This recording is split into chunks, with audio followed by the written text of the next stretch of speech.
നമസ്കാരം. ചരിത്രഭൂമികയിലേക്ക് സ്വാഗതം. അതിദാരിദ്ര്യത്തിൽ നിന്ന് അത്യാഡംബരത്തിലേക്ക്, അകമ്പടിക്ക് സുന്ദരികൾ, ചരിത്രമെഴുതിയ കേണൽ ഗദ്ദാഫി. ലിബിയയുടെ മുൻ നേതാവ് മുഅമ്മർ ഗദ്ദാഫിയുടെ മകൻ കൊല്ലപ്പെട്ട വിവരം ഫെബ്രുവരി 4-നാണ് പുറത്തുവന്നത്. തലസ്ഥാനമായ ട്രിപ്പോളിയുടെ തെക്ക് പടിഞ്ഞാറ് ഭാഗത്തുള്ള 136 കിലോമീറ്റർ അകലെയുള്ള സിൻഡാൻ പട്ടണത്തിലാണ് 53 വയസ്സുള്ള സെയ്ഫ് അൽ ഇസ്ലാം ഗദ്ദാഫി കൊല്ലപ്പെട്ടത്. 2020-21 കാലഘട്ടത്തിൽ സെയ്ഫ് ഗദ്ദാഫിയുടെ രാഷ്ട്രീയ ഉപദേഷ്ടാക്കളിൽ ഒരാളുമായ അബ്ദുള്ള ഒമാൻ ഫേസ്ബുക്ക് പോസ്റ്റിലൂടെയാണ് മരണം സ്ഥിരീകരിച്ചത്.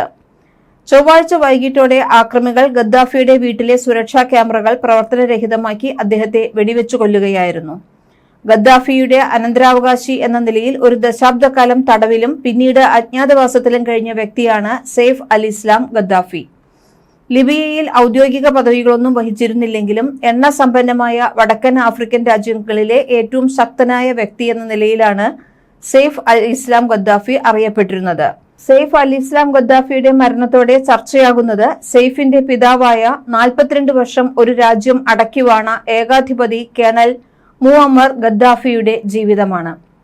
ദാരിദ്ര്യം നിറഞ്ഞ ബെഡോയിൻ അറബ് കുടുംബത്തിൽ ജനിച്ച ഒരാൾ, ബെൻഗാസി മിലിറ്ററി യൂണിവേഴ്സിറ്റി അക്കാദമിയിൽ സൈനിക പഠനത്തിന് ചേർന്ന യുവാവ്, ഫ്രീ ഓഫീസേഴ്സ് മൂവ്മെന്റ് എന്ന പ്രസ്ഥാനത്തിലൂടെ രാജ്യത്ത് വിപ്ലവം നടത്തിയ ഭരണം പിടിച്ചയാൾ, 42 വർഷം ഒരു രാജ്യം അടക്കിവാണ ഏകാധിപതി, സുന്ദരികളും കന്യകകളുമായ വനിതാ സൈനികരുടെ അകമ്പടിയോടെ മാത്രം നടന്നു നീങ്ങിയിരുന്ന ഭരണാധികാരി, വൻ വാഹന വ്യൂഹത്തിന്റെ സഹായത്തോടെ അത്യാഡംബര കാറുകളുമായി മാത്രം യാത്ര, പാശ്ചാത്യ മാധ്യമങ്ങളിൽ നിരന്തരം വാർത്തയായി മാറിയിരുന്ന ഉത്തരാഫ്രിക്കൻ രാജ്യമായ ലിബിയയുടെ നേതാവ്.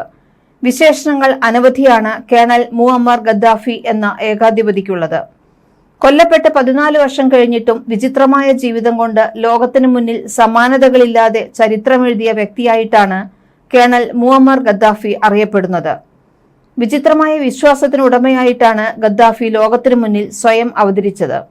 അതിന്റെ ഉദാഹരണമായിരുന്നു ആമസോൺ ഗാർഡ്. അത്യാഡംബര കാറുകളിൽ വൻ വാഹന വ്യൂഹത്തിന്റെ അകമ്പടിയോടെ സഞ്ചരിക്കുന്ന ഗദ്ദാഫിക്ക് ചുറ്റും സുന്ദരികളും കന്യകകളുമായ സ്ത്രീകളുണ്ടായിരുന്നു.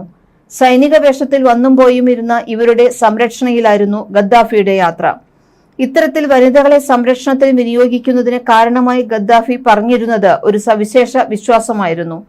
അറബ് പുരുഷന്മാർ സ്ത്രീകളെ ആക്രമിക്കാൻ മടിക്കുമെന്നാണ് ഗദ്ദാഫി പറഞ്ഞിരുന്നത്.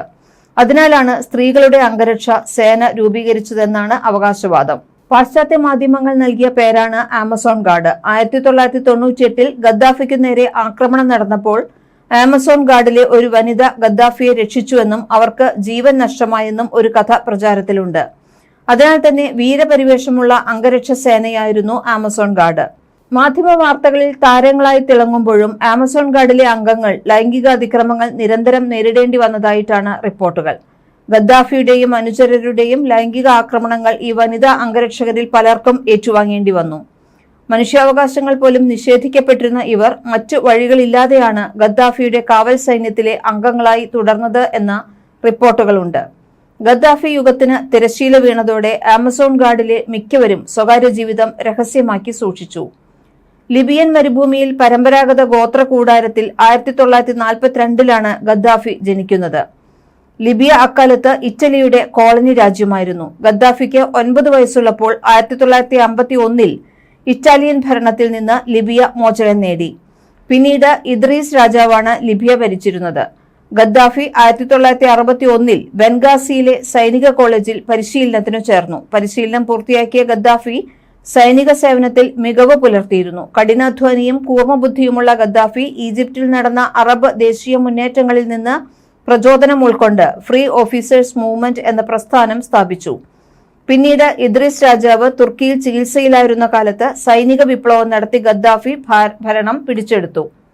കേവലം 27-ാമത്തെ വയസ്സിലാണ് ഗദ്ദാഫി ലിബിയയുടെ സാരഥ്യം ഏറ്റെടുത്തത്. സൈന്യത്തിന്റെ സർവ്വ അധികാര സ്ഥാനവും സ്വന്തമാക്കിയ ഗദ്ദാഫി സ്വന്തം പേരിനൊപ്പം കേണൽ എന്നുകൂടി ചേർത്തു. പിന്നീട് ഗദ്ദാഫി അറിയപ്പെട്ടിരുന്നത് കേണൽ മുഅമ്മർ ഗദ്ദാഫി എന്നാണ്. രാജ്യത്തെ US-ന്റെയും ബ്രിട്ടന്റെയും സൈനിക കേന്ദ്രങ്ങൾ പൂട്ടിച്ച ഗദ്ദാഫി ലിബിയയിലെ അളവറ്റ എണ്ണ സമ്പത്ത് ദേശസാൽക്കരിച്ചു. ഇതോടെ സാമ്പത്തികമായ രാജ്യം പുരോഗതിയുടെ പാതയിലേക്ക് പോകുന്നതിനുള്ള ലക്ഷണങ്ങൾ കാണിച്ചു തുടങ്ങി. ഇദ്രിസിനെ പുറത്താക്കിയതുപോലെ തന്നെയും ആരെങ്കിലും പുറത്താക്കുമോ എന്ന ഭയം ഗദ്ദാഫിയെ അലട്ടിയിരുന്നു. ഇതോടെ ഭരണകൂടത്തിനെതിരെയുള്ള എല്ലാ എതിരഭിപ്രായങ്ങളും നിരോധിച്ചു. പിന്നീട് ഭരണം ഗദ്ദാഫി, കുടുംബാംഗങ്ങൾ, അവരുടെ ഇഷ്ടക്കാർ എന്നിവർക്ക് വേണ്ടി മാത്രമായി. ഭരണത്തിനെതിരെ നീക്കം നടത്തുന്നവരെ കണ്ടെത്തുന്നതിന് ഗദ്ദാഫിയുടെ ഇന്റലിജൻസ് ഉദ്യോഗസ്ഥർ ലോകമെങ്ങും സഞ്ചരിച്ചു. ഭയന്ന് ലിബിയ വിട്ട് ഓടിയവർക്ക് പോലും ഇവരുടെ വേട്ടയാടൽ നേരിടേണ്ടി വന്നു. പതിയെ ഗദ്ദാഫി US-ഉം ബ്രിട്ടനും ഉൾപ്പെടെയുള്ള രാജ്യങ്ങളിൽ ഭീകരപ്രവർത്തനം നടത്തുന്ന സംഘടനകളെ പിന്തുണയ്ക്കുന്നതായി ആരോപണം നേരിട്ടു തുടങ്ങി. ഐറിഷ് റിപ്പബ്ലിക്കൻ ആർമിയെ ഗദ്ദാഫി സഹായിച്ചിരുന്നത് പരസ്യമായ രഹസ്യമായിരുന്നു.